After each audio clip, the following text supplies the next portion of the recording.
dia! Como é bom estarmos logo cedo na casa do Senhor, para um momento de comunhão e de aprendizado da Palavra de Deus na nossa escola bíblica dominical. Nossa escola aqui, o diploma é vida eterna, né? Bênção. Oremos. Deixa eu pegar a caixinha aqui.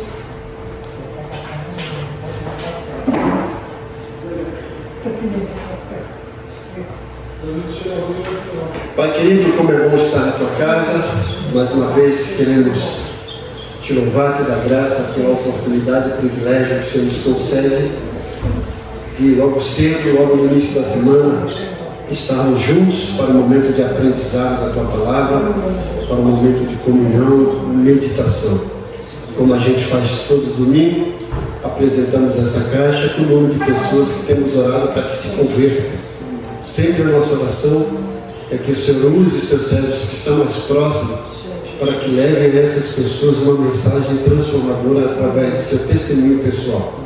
E que através desse testemunho, essas vidas sejam impactadas e o teu Santo Espírito trabalhe nas suas mentes e corações para que se convertam e venham congregar. Aproveitamos também para orar por esse período, que seja um período de grande aprendizado. Oramos também pelo culto da noite, que seja um culto marcado pela tua presença. Tudo isso nós colocamos diante de ti, agradecidos no nome de Jesus. Amém. Gente, na nossa apostila, finalzinho aí da página 9,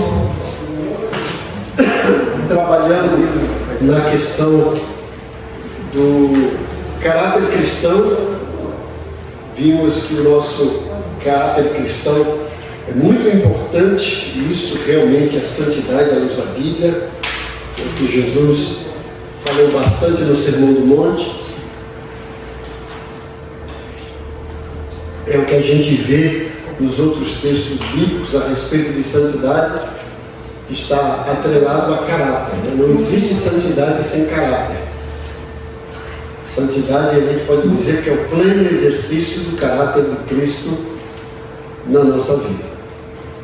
E trabalhando naquela nossa apostila, chegamos ao finalzinho da página 9 e nós temos aqui um projeto que é desenvolvido para realmente a gente crescer no caráter cristão. Veja que o caráter cristão, como a gente colocou, é um processo, e nesse processo precisa crescimento, desenvolvimento.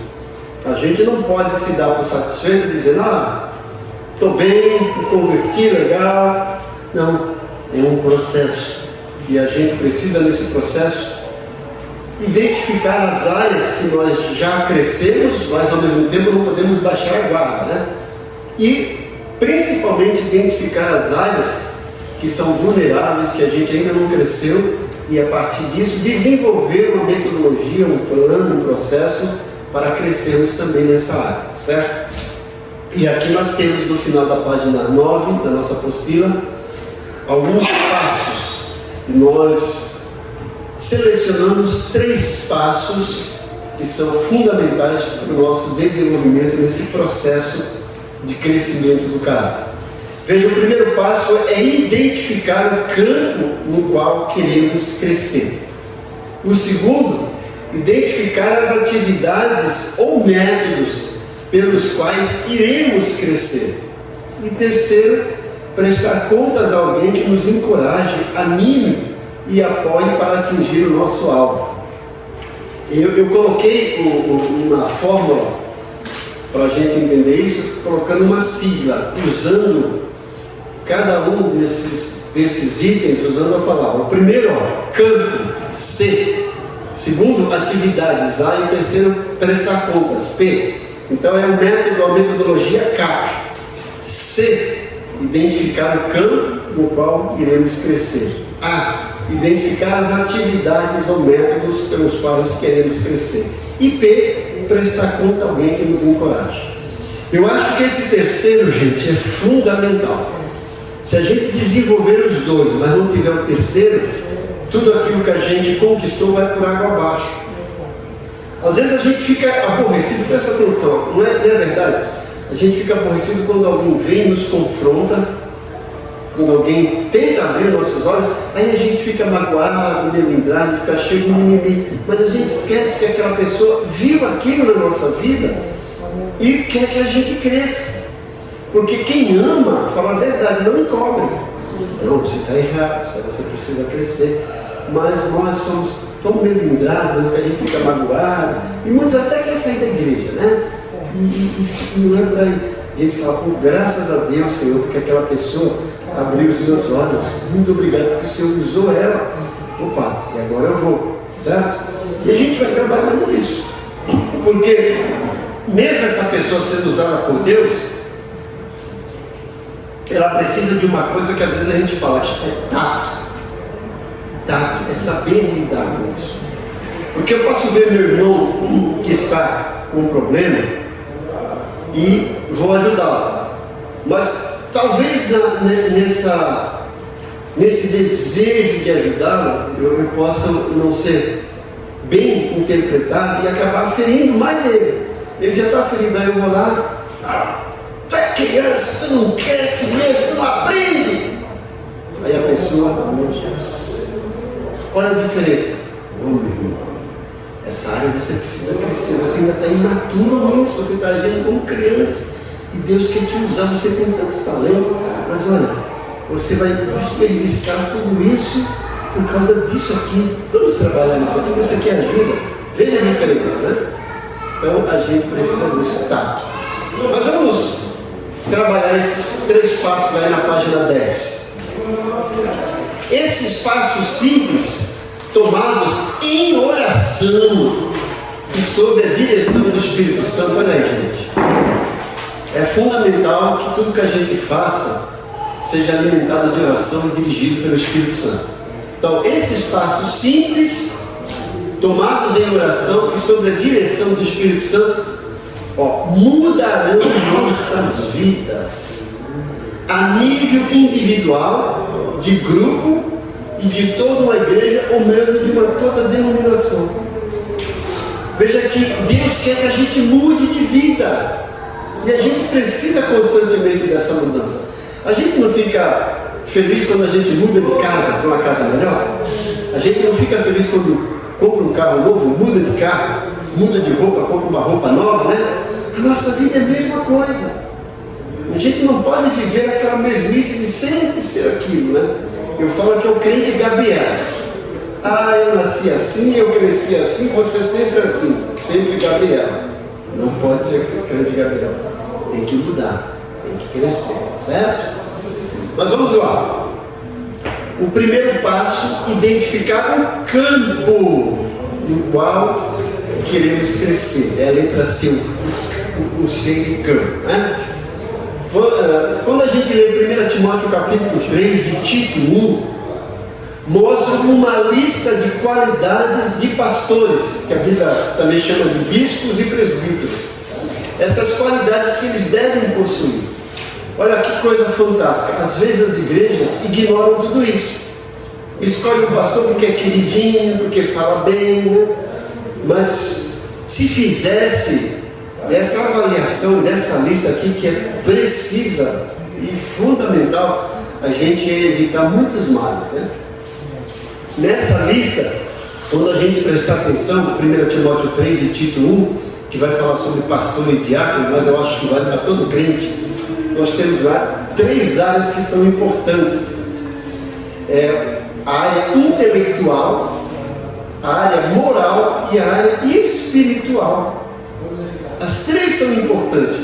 Mas se você prestar atenção nessas 2 listas, o que mais é cobrado aí é a moral, é o caráter.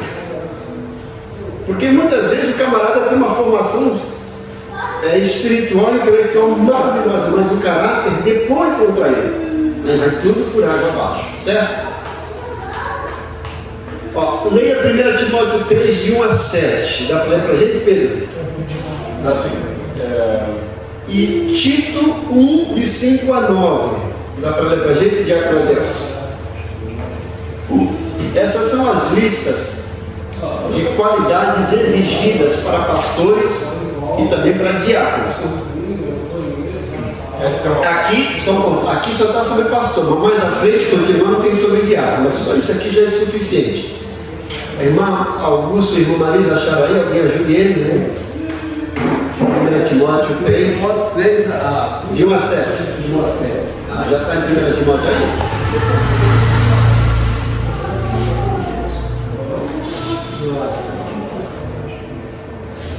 Essa 1 Timóteo está incluída na lista de 3 epístolas, são chamadas epístolas pastorais. 1, 2 Timóteo e Tito. Pronto? Agora sim, Pedro, pode ler. Esta é uma palavra fiel. Se um homem deseja o ofício de bispo, boa obra deseja. O bispo então deve ser irrepreensível, marido de uma esposa, vigilante, sóbrio, de bom comportamento, dado à hospitalidade e apto para ensinar, não dado ao vinho, não espancador, não cobiçoso de lucro desonesto, mas paciente, não contencioso e não avarento, que governe bem a sua própria casa, tendo seus filhos em sujeição com toda a seriedade. Porque se o homem não sabe governar a sua própria casa, como cuidará da igreja de Deus? Não um principiante, para que envaidecendo-se com orgulho não caia na condenação do diabo. Além disso, ele deve ser também bom testemunho dos que estão de fora, para que não caia em descrédito e no laço do diabo. Veja que essa lista, embora sejam qualidades exigidas para quem ser pastor, para quem quer ser pastor, serve para qualquer crente, gente. Tito, Diácono Adelson. Tito logo depois de Timóteo aí. Vocês estão 1 Timóteo, passa 2 Timóteo, depois vem Tito.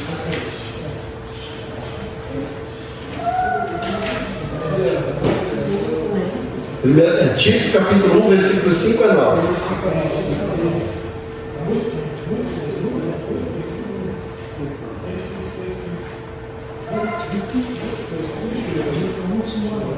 Pode ler, Diácono Adelson. Foi por esta causa que deixei você em Creta, para que pusesse em ordem as coisas restantes, bem como em cada cidade constituísse presbíteros, conforme prescrevia a você. Alguém que seja irrepreensível, marido de uma só mulher, que tenha filhos crentes, que não são acusados de devassidão, nem são insubordinados, porque é indispensável que o bispo, por ser encarregado das coisas de Deus, seja irrepreensível, não arrogante, alguém que não se irrita facilmente, não apegado ao vinho, não violento nem ganancioso. Pelo contrário, o bispo deve ser hospitaleiro, amigo do bem, sensato, justo, piedoso, deve ter domínio de si. Ser apegado à palavra fiel, estar de acordo com a doutrina, para que possa exortar pelo reto ensino e convencer os que contradizem este ensino. Isso. Então, se a gente perceber, essas duas listas se completam, se unem, e ambas trazem aí um perfil que é desejado e procurado para quem quer exercer o ofício de liderança pastoral. E essa lista, ou essas duas listas, a gente pode dividir em 3 etapas, né? Qualificações morais, qualificações intelectuais e qualificações espirituais. E as que mais são exigidas são qualificações morais, certo? Continuando aqui, segundo parágrafo, na nossa apostila. Essas são qualidades que todo crente maduro deve ter. Não é todo crente, é todo crente maduro. São parecidas a outras listas importantes, como as qualidades do amor em 1 Coríntios 13, o fruto do Espírito em Gálatas 5, as características da sabedoria do alto em Tiago 3 e as bem-aventuranças em Mateus 5. Cada uma dessas listas, de uma forma ou de outra, é um perfil de uma pessoa que reflete o caráter de Cristo. Se a gente lesse essas listas e começasse assim na minha vida, isso aqui está legal na minha vida, opa, isso aqui preciso melhorar. Se nós fizéssemos isso, a gente ia melhorar, né? E evitar muito problema para nós mesmos. Continuando aqui, em diferentes momentos de nossa vida, de nossas vidas, mesmo sendo crentes maduros, não conseguimos preencher todas essas qualidades como gostaríamos. Todos nós estaremos sempre crescendo nessas áreas. A seguir você encontrará um questionário de autoavaliação. Caso sinta que há uma qualidade na qual gostaria de crescer e que ela não está bem identificada no questionário, acrescente no final. Ao lado de cada item, seria bom você fazer breves anotações para ajudá-lo a lembrar do porquê daquela nota. Então isso é pessoal e é interessante que a gente vai fazer uma autoavaliação para melhorar a nossa vida. Isso vai servir, gente, se o marido pegasse na Bíblia, o que espera do marido? Fizesse uma lista e ficasse, eu estou bem nisso, eu estou bem nisso, eu estou bem nisso, iria melhorar o relacionamento com a esposa. Se a esposa pegasse essa lista, olha, o que a Bíblia requer de esposa? É isso aqui. E ela começasse a se listar, ia melhorar. Se os pais fizessem isso, se os filhos fizessem isso, se você ler Efésios capítulo 5 e o começo do capítulo 6, tem lá qualidades que a Bíblia orienta para pai, para filhos, para marido e para esposas. Olha, coisa fantástica. Mas a gente negligencia e quer fazer as coisas à nossa maneira. Mas vamos, ainda nesse item, gente, nós estamos trabalhando no primeiro item de identificar o campo ou área na qual precisamos crescer. E para isso nós temos essa avaliação aqui. Coloque um visto na frente das qualidades onde você sente uma necessidade que seria melhor, uma necessidade séria de melhorar. Se você acha que pode te ajudar, dê uma nota de 0 a 10 em cada área, com a possibilidade de nota 12, onde for excepcional. Se você achar, olha, isso aqui eu estou dê até nota 12, né? Mas vamos lá, olha a primeira coisa aqui, gente, para a gente refletir. Você é aberto e transparente? Vamos entender o que é isso, ser aberto e transparente.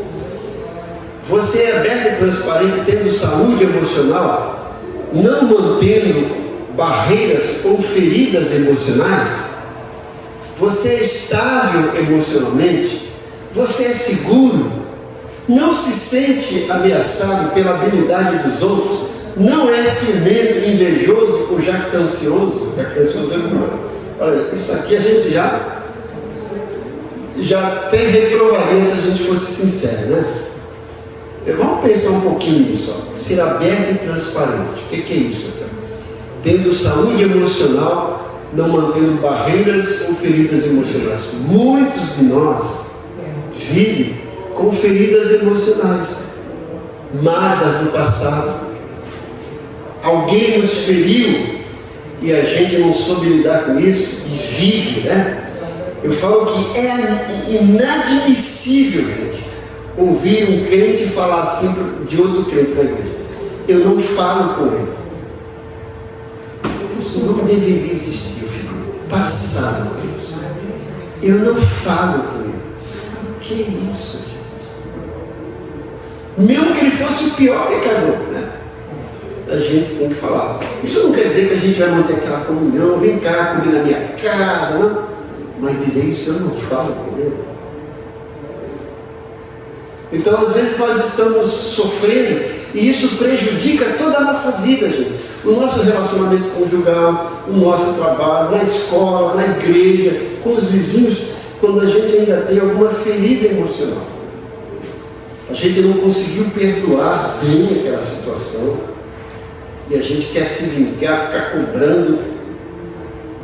É difícil. Mas a gente para de crescer.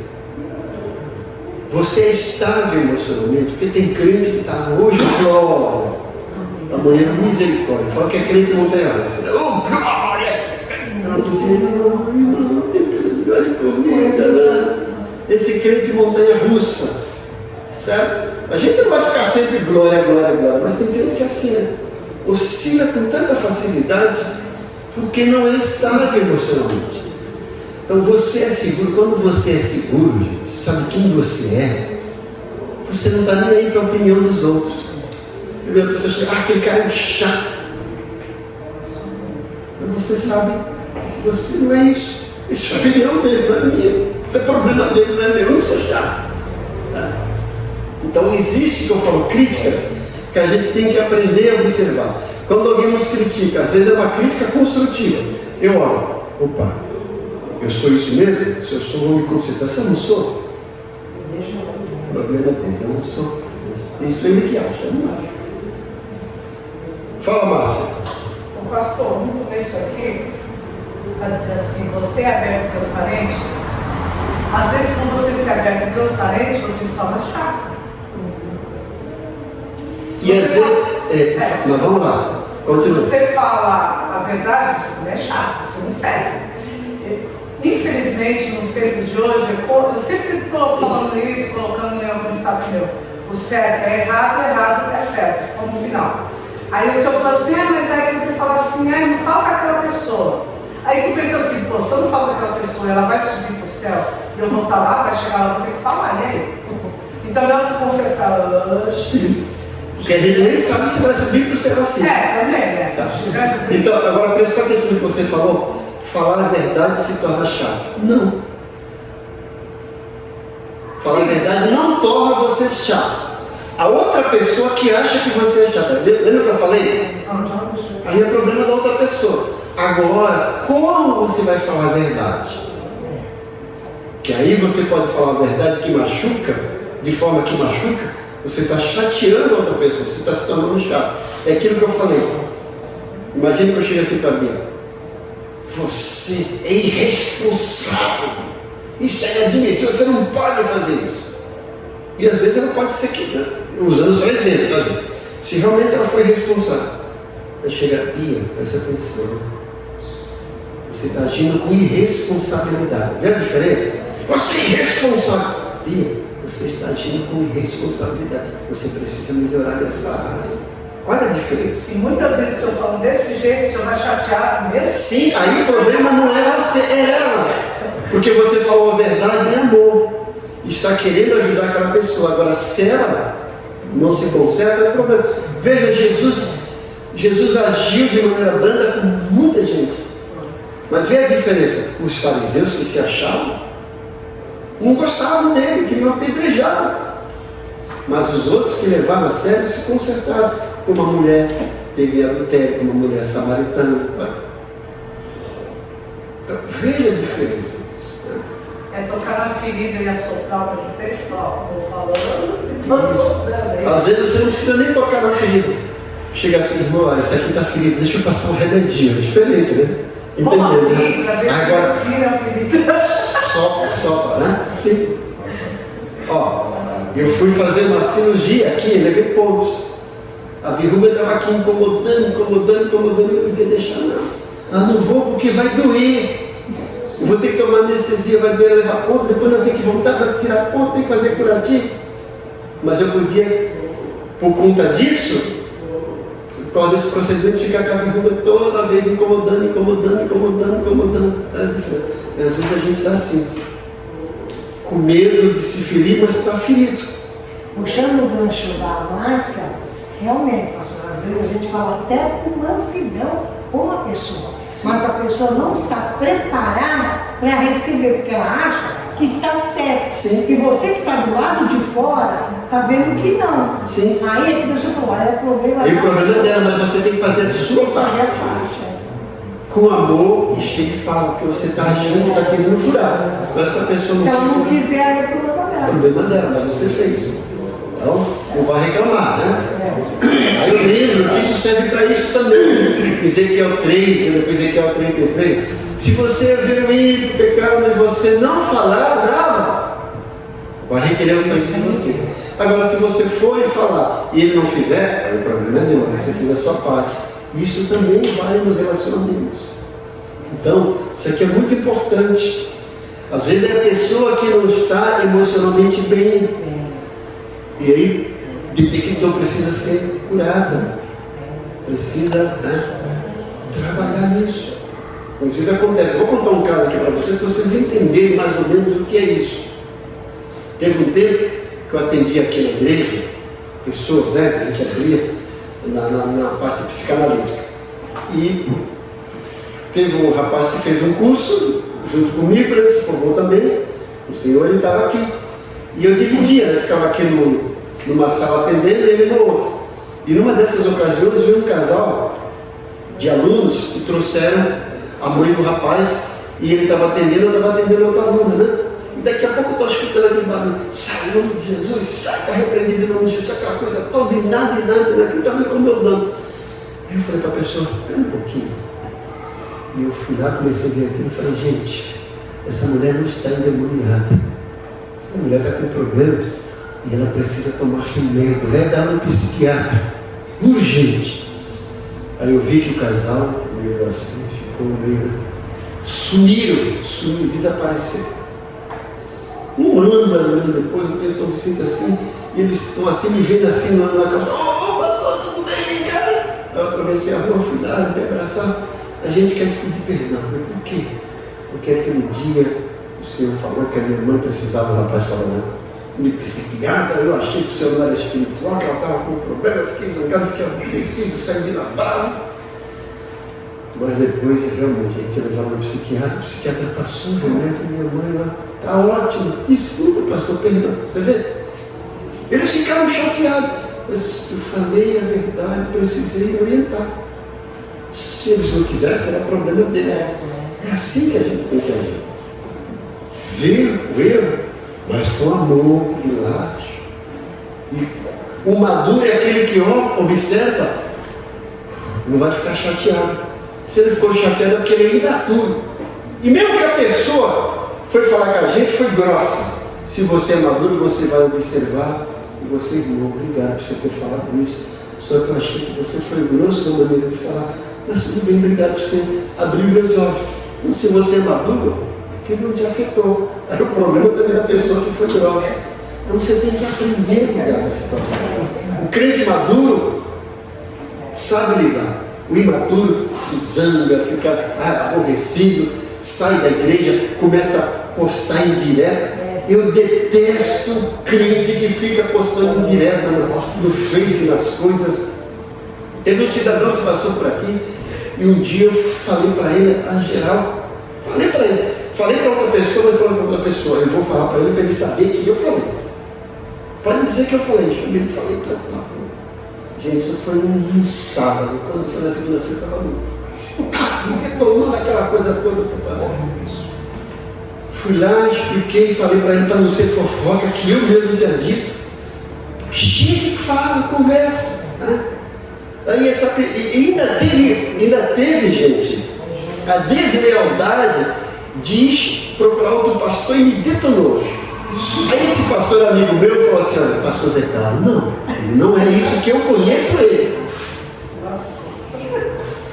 E logo depois que ele saiu, esse pastor me ligou, olha, essa pessoa falou isso. Obrigado, pastor. O senhor falou, olha, mas ele é isso, eu já falei para ele. Eu estou lhe falando porque eu já falei para ele. Ele falou, eu lhe conheço, eu sei que não é aquilo. E ele falou, olha como é que é. Se você é imaturo, você não vai jogar em direta. Você vai direto com a pessoa, gente. Você está magoado, aí fica lá. Isso é criancice, é mimimi, é imaturidade. Continuando nisso aqui, ó. Você é seguro? Então, se você não é seguro, é difícil. Agora lá, gente. Não se sente ameaçado pela habilidade dos outros. Isso significa ciúmes.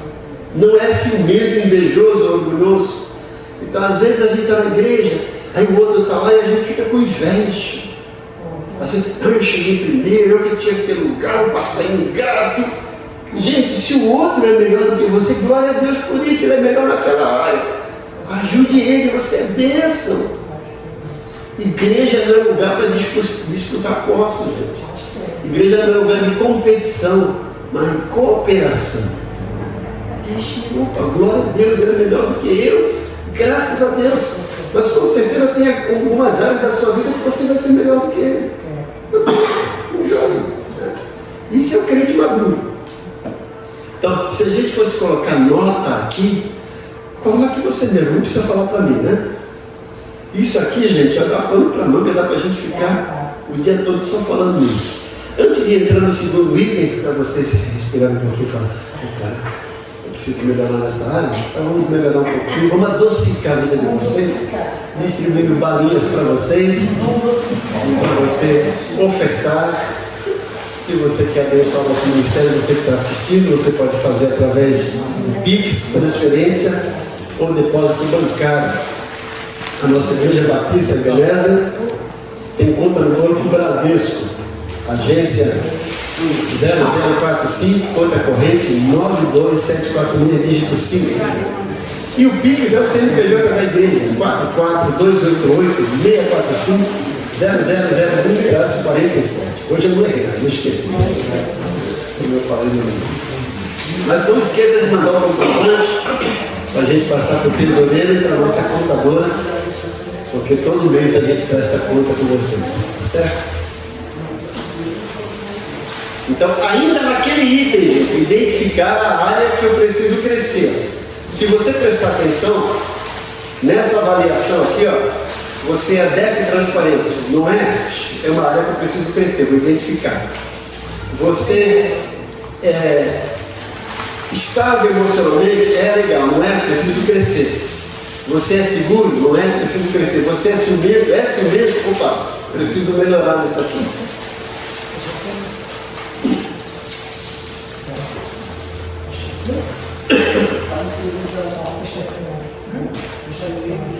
Pronto? Então vamos agora para o segundo item aqui. Você é alegre, refletindo o gozo de ser filho de Deus, cantando e fazendo música para Deus em seu coração? Você se aceita e se sente livre da depressão? Ser alegre, porque tem gente que não é alegre. Tem gente que é um poço de tristeza, não consegue sorrir, reclama de tudo. Isso às vezes é porque teve uma ferida emocional, teve um trauma e não soube curar. E está com cara feia. Eu falo que aquele crente que parece que vem para a igreja, e antes de vir para a igreja ele tomou um suco de jiló com limão e pimenta sem açúcar, né? Oi? É assim, né? Não, mas emagrece? Emagreceu, eu vou tomar. Dá para emagrecer? Misericórdia. Desculpa, eu fico assim. Tá bom, fica tranquilo. Então tem crente que não consegue refletir a alegria, aquela cara feia, né? Soltando fogo, parece um crente dragão para todo mundo.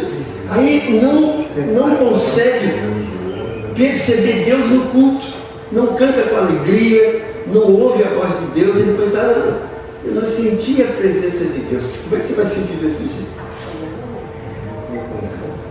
Não consegue sorrir, gente. Tinha uma música que dizia mais ou menos assim: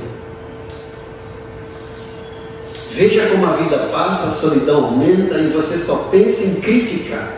Fala mal daqui, fala mal dali, não sabe sorrir, só fala para ferir.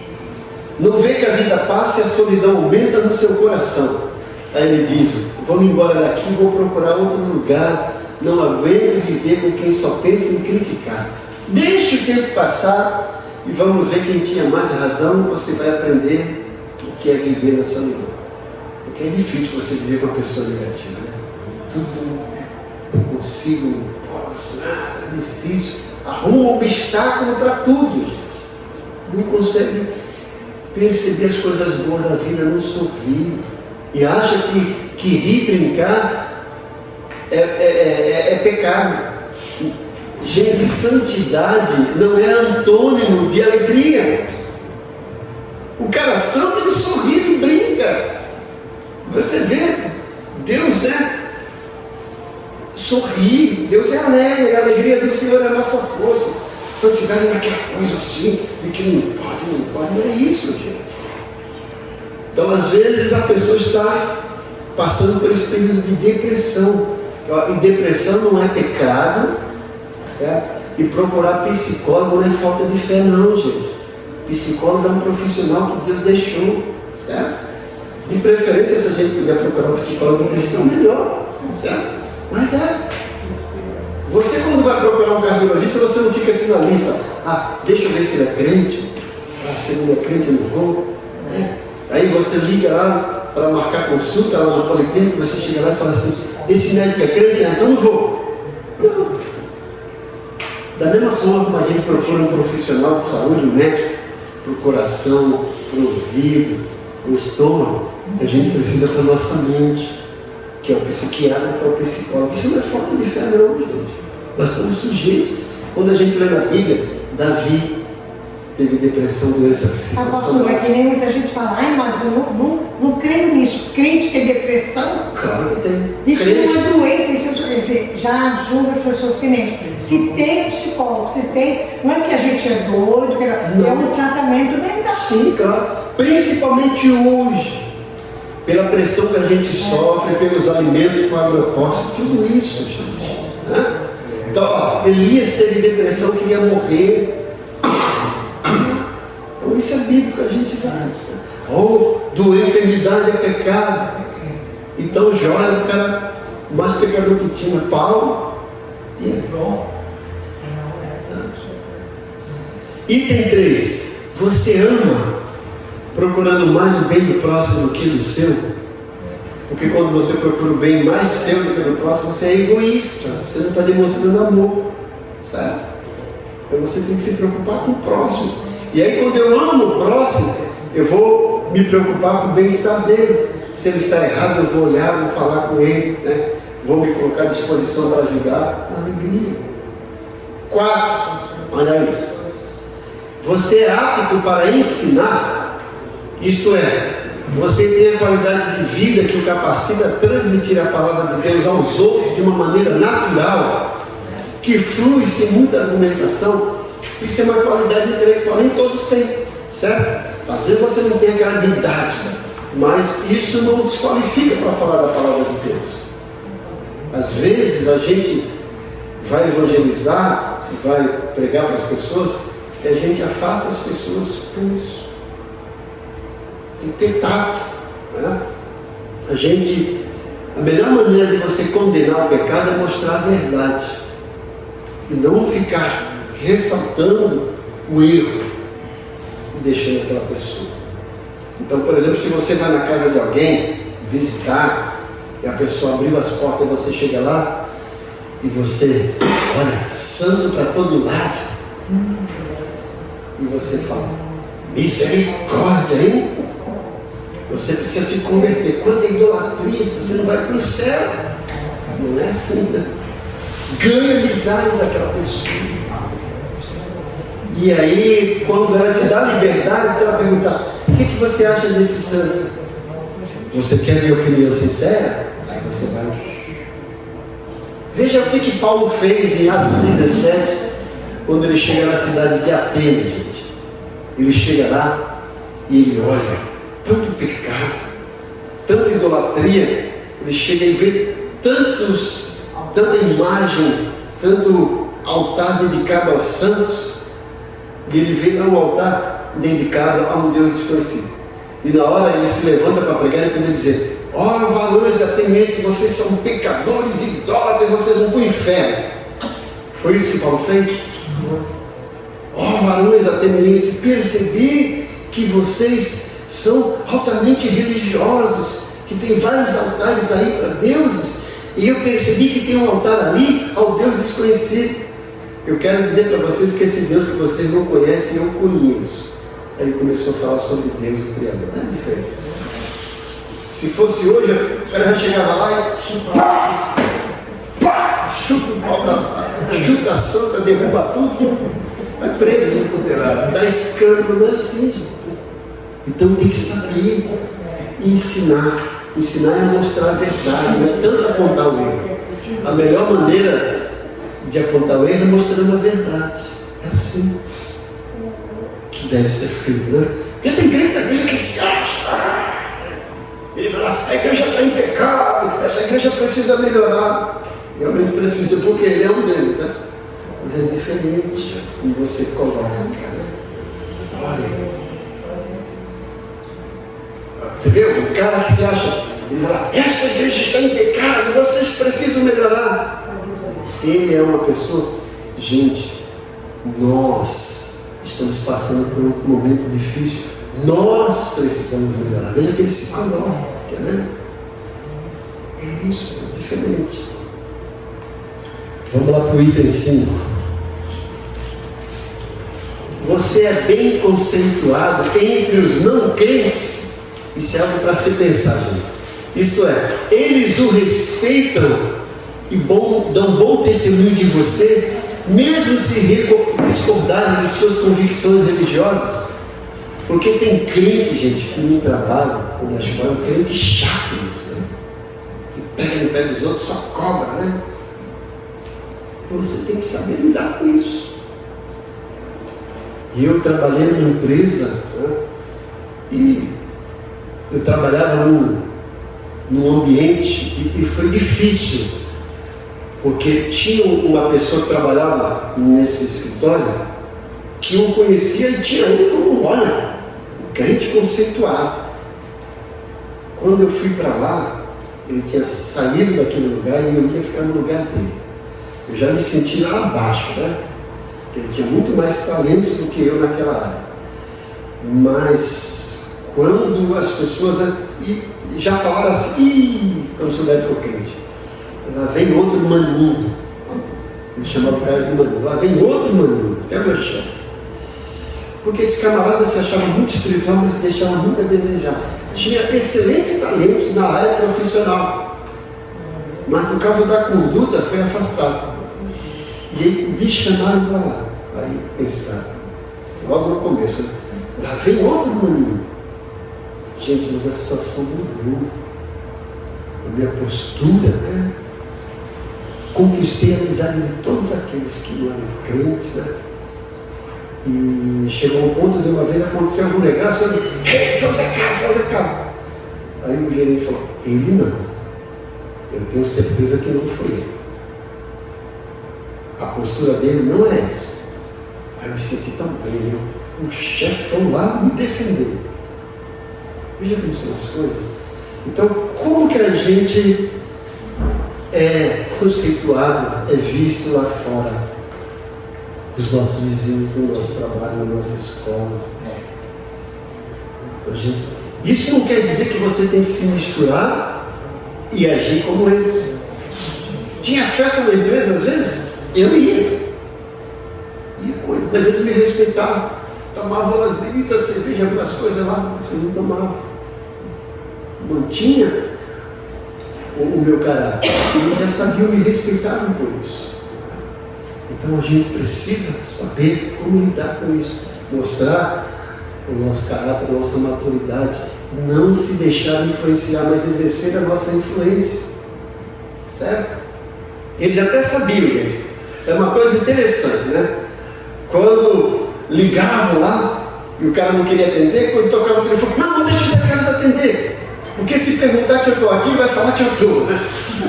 Quando eles não queriam deixar o outro ligar, porque eles sabiam lá. Se, por exemplo, lá, vamos supor que aqui está numa empresa aqui, e aí o Carlinho está lá, olha, se ligar, liga porque eu não estou. Quando eu atendia, ó, o Carlinhos está aí. Eu não ia mentir. Eu tinha que saber. E certa vez eu falei assim, olha, peraí que eu vou perguntar para outra pessoa. Aí pegava para outra pessoa, vai lá, ele não quer, eu não vou mentir, vai você lá. Mas ele já sabia o que eu. Então quando o telefone tocava com aquele cara, não deixa o Zé Carlos atender, senão ele vai dizer que eu estou, né? Ele já sabia, me respeitava. Não ficava com bronca de mim. Tem que ser assim a nossa conduta, gente. Item 6. Olha aí. Se você estiver namorando, é noivo ou é casado, você tem um bom relacionamento em todo sentido com o seu parceiro ou parceira? Ama, como indica Efésios 5, 22 a 28. É coisa para a gente pensar. Vamos ler o que diz Efésios 5, 22 e 28, né? Os casados ali, os noivos, né? Os solteiros pensam, né? Nós temos aqui 1, 2, 3, 4, 5 casais abençoados, né? Temos aí um noivo, né, Pedro? Ainda não. Um que está namorando e tem uma que está orando aqui, né? Uma que está orando, que está na Senhor, até quando? Deus sabe, pastor. Dá depressa e me socorrer. Mas está esperando paciência no Senhor. 5, 22. Efésios 5, 22 a 28. Dá para ler para a gente, Edna? Vós, mulheres, sujeitai-vos ao vosso marido como ao Senhor, porque o marido é a cabeça da mulher, como também Cristo é a cabeça da igreja, sendo ele próprio o salvador do corpo. De sorte que, assim como a igreja está sujeita a Cristo, assim também as mulheres sejam em tudo sujeitas a seu marido. Vós, maridos, amai vossa mulher, como também Cristo amou a igreja e a si mesmo se entregou por ela, para a santificar, purificando-a com a lavagem da água pela palavra, para apresentar a si mesmo igreja gloriosa, sem mácula, sem ruga, nem coisa semelhante, mas santa e irrepreensível. Assim devem os maridos amar a sua própria mulher como o seu próprio corpo. Quem ama a sua mulher, ama-se a si mesmo. Olha aí, gente. Isso vale para os casais, casados, para os namorados, para os noivos também. Vocês perceberam aí que pede para o marido amar a esposa, mas não pede para a esposa amar o marido? Não é isso? Ele está pedindo. Por quê? Porque a mulher não tem dificuldade em expressar amor. Ela sempre fala, querido, eu te amo, tal. O marido já é diferente, né? Às vezes a mulher fala assim, tu me ama? Tu sabe que eu te amo. Eu trabalho, eu coloco dinheiro em casa. Isso é amor? Mas você vê que o marido fala que pede que o marido amar a esposa como ama a si mesmo e como Cristo amou a igreja. Tem que expressar, tem que dizer. Isso é diferente. A mulher pede para ser submissa e para honrar o seu marido. É diferente, porque a mulher não tem dificuldade nisso, né? Mas você vê que Paulo coloca isso aqui, tem deveres do marido e tem deveres da mulher. E cada um deve fazer o seu e não cobrar o outro, deixa na mão de Deus. Porque às vezes a mulher, eu não amo porque ele não faz. Eu não faço isso porque ele não faz. Se eu fizer, ele vai se sentir. Deixa ele, faça a sua parte. O nosso problema é que a gente quer sempre cobrar os outros e não quer fazer a nossa parte. Fale, nossa. Ô pastor, quando uma pessoa, você pergunta assim para ela, você se ama? Aí ela fala assim para você, eu vivo. O que significa isso? Às vezes ela não tem noção. E às vezes ela está vivendo sem se amar. Uma dificuldade, pode estar com uma ferida emocional, com um problema. Né? Principalmente pessoas que tiveram problemas de relacionamento, às vezes se fecham e não se abrem. E às vezes, com medo de se ferir novamente, presta atenção, a pessoa se fecha com medo de se ferir novamente. Só que também está fechada, não vai aproveitar ser feliz novamente. Ou se não foi feliz antes, ser feliz agora. Então você tem que se abrir, tem que entender, olha, aquele jeito não deu certo. Por quê? Então desse jeito eu tenho que... Então, se o meu primeiro namorado, se o meu primeiro marido fez isso, ele era assim, agora está aproximando alguma pessoa, vou ver se ele também é assim. Se é assim, isso não é bênção de Deus, é cilada do diabo. Aí passa, tem que ver se ele muda, se melhorou. Então isso aqui vai dar bem, senão não vai. Não entre nessa jogada. E as pessoas, o casal precisa manter o diálogo aberto. Amor, o que está acontecendo? O que você disse que vive? Vamos ser sinceros, vamos sentar aqui. Alguma coisa que aconteceu no passado, alguma coisa que está acontecendo agora, vamos conversar francamente, né? Não é aquela cobrança, não é aquele, a gente fala DR, né? Discutir relação. Mas vamos nos relacionar. Relacionamento tem que ser conversa. Entendeu, Márcia? Entendi. Só que assim, pastor, às vezes a gente fala para a pessoa, fulano, você fazer isso no outro relacionamento, presta atenção. Não adianta, pastor, é só olhando. Adianta porque você abriu os olhos. Sim. Mas ele não quis assim. Aí é problema dele, Márcia. Mas Aquilo que eu falo. do lado. Então, mas aí você vai falar assim, isso aqui está sendo prejudicial para nós dois.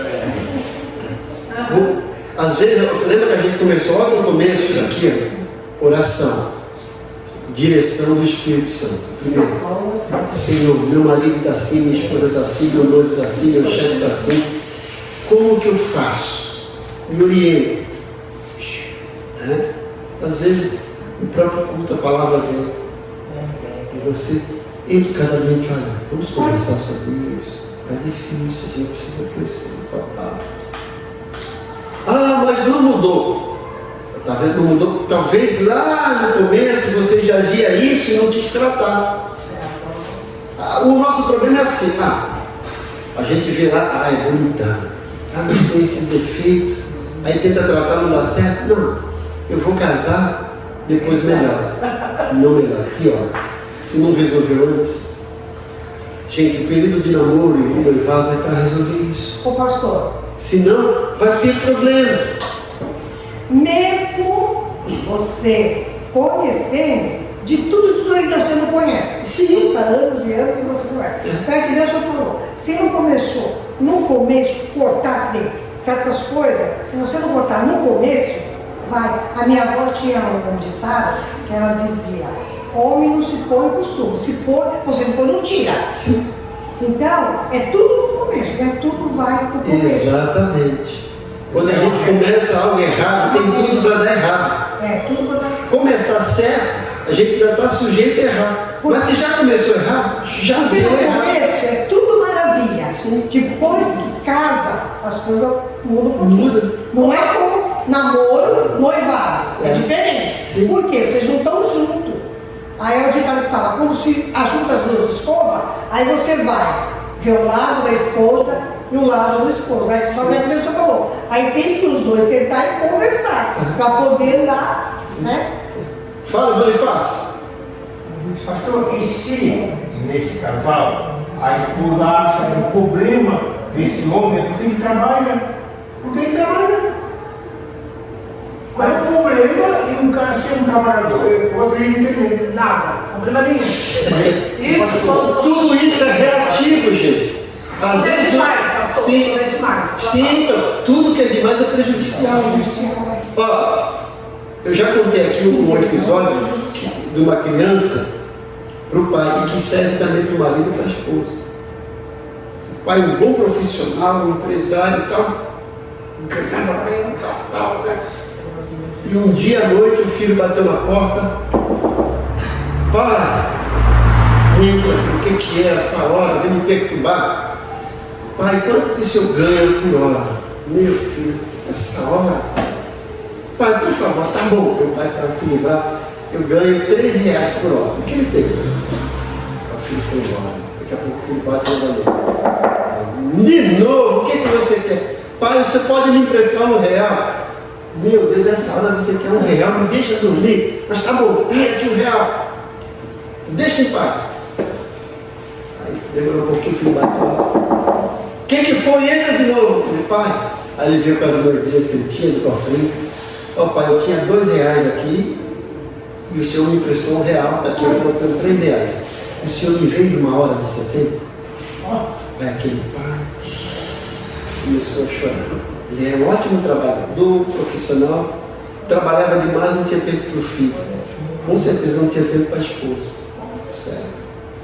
Então, às vezes, desacelera. Às vezes a gente quer ter, e acaba perdendo o bem mais precioso que a gente tem. Então, trabalhar não é errado. A gente precisa. Agora, quando a gente sacrifica a nossa família por causa do trabalho, é errado. Se divertir não é errado. Sair com os amigos não é errado. Agora, quando a gente sacrifica a nossa família, nossos filhos, por excesso de sair com os amigos, se divertir, é errado. Às vezes é a mulher, o cara, o marido chega lá cansado. Ô amor, senta aí, eu fiquei o dia todo, vou fazer comida e não dá tempo para ele e tal. Aí chega a noite, amor, eu estou cansado, você não me valoriza, eu trabalhei o dia todo. E aí? É a mesma coisa, gente. A casa fica. O exemplo disso, gente, é Lucas 10, 38 a 42. Jesus chegou na casa de Marta e Maria, tinha tanta coisa para fazer, né? E Marta fazendo. Maria entendeu, olha, Jesus chegou, ele é melhor, sentou e ficou lá. E Marta, ô Jesus, tá vendo? Eu estou aqui me desgastando, o senhor não manda minha irmã me ajudar. Marta, estás inquieta. Uma coisa é só necessária e Maria escolheu a melhor coisa. É isso, gente. A gente tem que pesar as coisas que é mais importante. Nós estamos cheios de marido que trabalha demais, que perdeu a esposa, que perdeu os filhos. Estamos cheios de mulheres pegajosas em casa que não pode, marido não, tira essa taca aqui, e pega de meu marido, não aguenta e vai embora. São os dois lados, a gente precisa conversar, dialogar com calma. É assim o relacionamento. Lá em casa eu já faço assim, você quer vir embora? Peraí que eu vou abrir a porta. Eu vou lá e abro a porta. Isso. Eu estou ajudando, pastor. Agora, já pensou? Você está tentando, né? Já pensou que algum membro chega reclamando que o marido só a esposa trabalha e o marido é um descansado? Também, sim, tudo isso. Agora a gente tem que saber usar, porque a gente tem desculpa para tudo. Quando a mulher reclama, o marido está reclamando do quê? Eu estou trabalhando para te dar algum melhor. Se eu não trabalhar, se não entrar dinheiro aqui. Não é isso? E às vezes ele está errado também. E a mulher não está vendo. Aí quando o marido reclama da mulher, tá vendo, você trabalha demais, não tem tempo para mim. Tu tem uma mulher assim, graças a Deus, que é a mulher que cuida da casa, que limpa a casa, que faz a comida boa para você. Não é assim, gente. Você vê como são as coisas? E isso é em casa. Isso também é na igreja, que às vezes você não entende. Esse pastor está pegando peça, pega conta aí. Olha a diferença. Se for, presta atenção, se o marido é maduro, a esposa, você trabalha demais, não tem tempo para mim. Oh, amor, perdão. Eu não estava percebendo, estava fazendo isso, querendo te ajudar. Olha lá, eu estava querendo dar o melhor para você, não percebi, estou falhando, me ajuda. Vamos orar? Já desarma aí. E se o marido chega, você não tem tempo para mim, você fica na casa, tal. Ela, mas desculpa, eu estava aqui preocupado com você, para você chegar até a casa toda arrumadinha, pedidinha melhor, mas eu não percebi. Perdão, vamos orar? Desarmar. Mas não, a gente não quer orar, não quer desarmar, a gente quer amar. Estou ingrato, tu devia casar com aquela outra que não faz nada, tu devia casar com aquele preguiçoso que não faz. Não é assim que a gente faz. É assim, faz tudo errado. É errado. E assim na igreja, quando alguém chega para a gente e fala assim, irmão, quem é você? Tá vendo? Para me falar isso, cuida da sua vida. Nós somos assim, gente. E aí a gente causa mais problema. Quando acontece isso, é sinal que a gente já tem um problema e não percebeu. E se a gente não sabe lidar, a gente causa outro problema para nós e para outra pessoa. E nós chegamos só no item 5, né, gente? No 6, né? Semana que vem, se Deus quiser, a gente vai para o item 7. Mas presta atenção, vai fazendo uma anotação do lado ou uma nota e veja a área que a gente precisa crescer. Se a gente fizer isso, a gente vai melhorar tanto. Tá bom? Eu sei que uma vez uma pessoa chegou e detonou, gente. E detonou. E na hora eu tinha um bocado de argumento para me defender e para acusar aquela pessoa. Eu só escutei Cristiano. Fui orar, falei, Deus, não é aqui. Eu sei que nessa área aqui, eu estou desejando, não é aqui.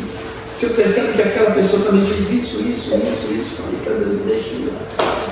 E Deus está cuidando. Você está calmo para fazer isso, viu, pastor? Sim. Porque quando o sangue sobe, aí tem medo de orar, né? A vontade é. Mas tá vendo? Isso reflete que às vezes nós não somos maduros naquela área. Mas só se a gente não tem maduro, mas só que já ultrapassou. Aí a madura E você falou alguma coisa? Puta, eu já estou por aqui. Aí já passou. Por que deixou chegar? Mas porque a pessoa não ouve.